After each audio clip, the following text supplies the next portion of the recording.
पूरन बड़ी उग्र हैं, बड़ी उग्र हैं। संभवतः इशारा पास की शमशान भूमि से लगे मंदिर की शीतला देवी की ओर था और ऊपर देखे देखे दोनों हाथों से अपने विशाल वक्ष से कंबल हटाते हुए गर्जन के साथ बोले, पवन तनय बल पवन समाना। और देखते ही देखते तेज हवाएं बादलों को उड़ा ले गईं। वर्षा थम गई, आसमान साफ हो गया। नीचे अब यहाँ शांति रहेगी। स्पष्टतः इशारा मनोरा शमशान में बिना संस्कार दफनाए गए शवों की ओर था। तभी इस आकस्मिक तथा असामयिक वृहद भंडारे के रहस्य का पता चल पाया। अद्भुत लीला के माध्यम से बाबा महाराज ने पत्तलें भी उपलब्ध करा दी। गुरुर् ब्रह्मा गुरुर् विष्णु गुरुर्देवो महेश्वरा गुरु साक्षात परब्रह्म तस्मै श्री गुरुवे नमः। सद्गुरुदेव के श्री चरणों में कोटि कोटि नमन। आज मैं बाबा नीम करौली महाराज जी की नीम करौली के रहस्यमय प्रसंगों के बाद उत्तराखंड में हनुमान मंदिरों की स्थापना से जुड़े प्रसंग लेकर आई हूँ। इस वीडियो को बहुत ही ध्यान से देखिए और बाबा जी की अलौकिक लीलाओं पर विश्वास कीजिए कि बाबा के लिए कुछ भी असंभव नहीं है, बस विश्वास करने की ही देर है। चलिए शुरू करते हैं एपिसोड 2। विग्रह प्रतिष्ठा समारोह हेतु एक वृहद भंडारे की योजना बनी। तब गढ़ में न बिजली थी, न पानी की व्यवस्था और न लकड़ी कोयले की, और ना ही राशन घी तेल का ही भंडारण था, और ना बर्तन भांडे ही थे। इन वस्तुओं के लाने हेतु समुचित मार्ग भी न था। दिन रह गए थे भंडारे को, परंतु इतनी मूसलाधार वर्षा होती रही, रात दिन की थमने का नाम नहीं। जो भक्त बाबा जी के साथ थे यही सोचते रहे कि अब क्या होगा। शायद किसी को इस लाचारी को देखकर बाबा जी की शक्ति पर ही शंका हो चली हो। सुबह के समय वर्षा कुछ थमसी गई तो बाबा जी ने लोगों से कहा, जाओ बेकार बैठे हो यहाँ, नीचे सामान ट्रक लेकर खड़ा है, लाओ उसे। तब भक्तगण नीचे पहुंचे तो देखा कि वास्तव में प्रचुर मात्रा में समस्त प्रकार की सामग्री लिए एक ट्रक खड़ा है। अब समस्या हुई कि इतनी अधिक मात्रा की भारी सामग्री को बरसात के कारण और भी क्षतिग्रस्त एवं फिसलनदार हो चुकी बजरी की पगडंडी से ऊपर कैसे चढ़ाया जाएगा। परंतु महाराज जी का तो दूसरा ही खेल चल रहा था। ठीक उसी समय उसी राह से डोटियालों अर्थात पर्वतीय कुलियों का एक दल गुजर रहा था। समुचित पारिश्रमिक देकर उनके द्वारा बात की बात में सारा सामान ऊपर पहुंच गया। सब प्रकार की सामग्री तो आ गई, परंतु प्रसाद पवाने हेतु पत्तलें नहीं आई थी। विषम परिस्थिति आ गई कि कल भंडारा है और आज पत्तलें नहीं, जो केवल हल्द्वानी बरेली से ही आ सकती थी दूसरे दिन। तब पुनः ऐसी ही एक अद्भुत लीला के माध्यम से बाबा महाराज ने पत्तलें भी उपलब्ध करा दी। गढ़ के ठीक नीचे उसी समय सड़क पर जाते एक पत्तलों के व्यापारी से देखा बाबा की अद्भुत लीला। बाबा जी द्वारा संपन्न विचित्र सृजनात्मक लीलाएं ही थी दोनों। मतलब जो डोटियालों और पत्तलों के व्यापारी की ऐन वक्त पर गढ़ के नीचे उपस्थित थी। सोचो आप, घटनाक्रम में उपजी उक्त विकट समस्याओं का इतनी सहजता से समयबद्ध निराकरण हुआ। तो यह बाबा की कृपा नहीं तो और क्या था। चलिए अब आगे और भी सुनाते हैं। क्या हुआ कि पुनः भीषण रूप से वर्षा आरंभ हो गई। सब काम पुनः ठप पड़ गया। तब बाबा जी अपनी कुटी से निकले, द्वार पर खड़े हो काली भूरी जल भरी घटाओं से भरे आकाश की ओर देखते हुए अपने एक भक्त से बोले, पूरन बड़ी उग्र हैं, बड़ी उग्र हैं।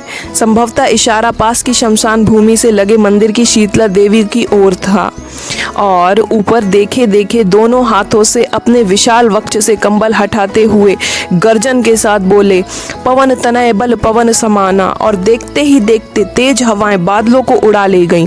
वर्षा थम गई, आसमान साफ हो गया।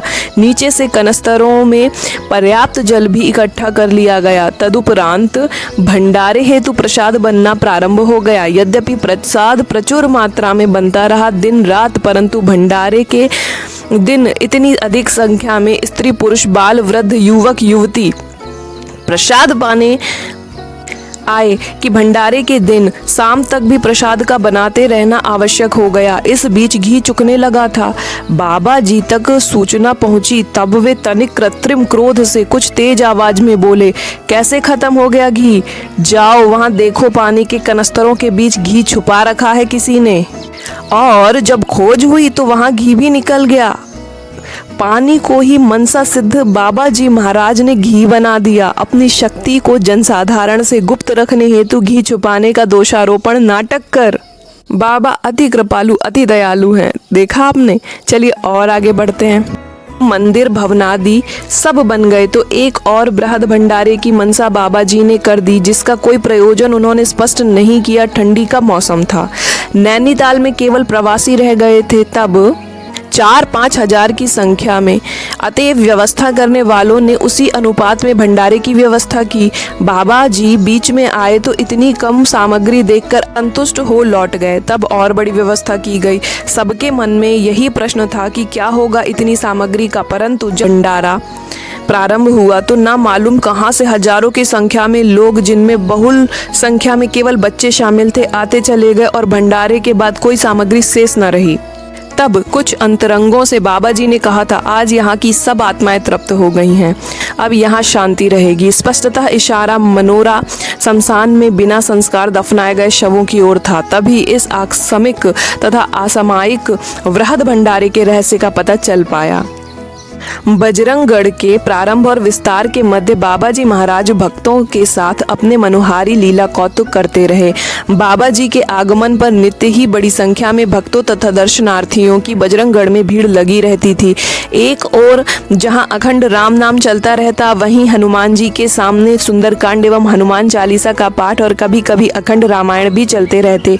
कई मन मिष्ठान फल पकवानों आदि का हनुमान जी एवं बाबा जी को भोग अर्पण होता रहता था, जो सबका सब उसी दिन भक्तों एवं दर्शनार्थियों में प्रसाद स्वरूप वितरण हो जाता था। विशेषकर माताएं बाबा जी को नाना प्रकार के भोग अर्पण करती रहती थी। माताओं द्वारा इस अर्पण का निश्चित समय नहीं होता था।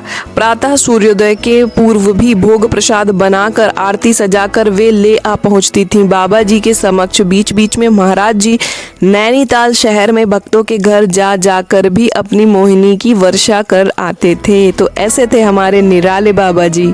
आशा करती हूँ बाबा जी की यह कथा आपको बहुत ही अद्भुत लगी होगी। बाबा जी परम कृपालु परम दयालु हैं और कभी बाबा जी पर शक मत करना। चलिए जोर से बोलिए जय नीम करौली बाबा।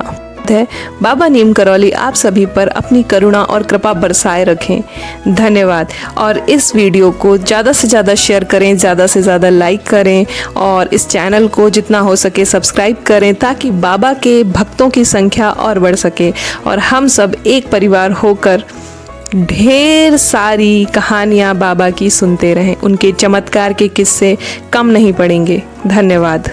आप सब जहाँ भी हो, इस वीडियो को सुन रहे हो, चलते फिरते बैठे काम करते किचन में हो या जहाँ भी हो, कार में हो, सब लोग मिलकर आज जयकारा लगाएंगे।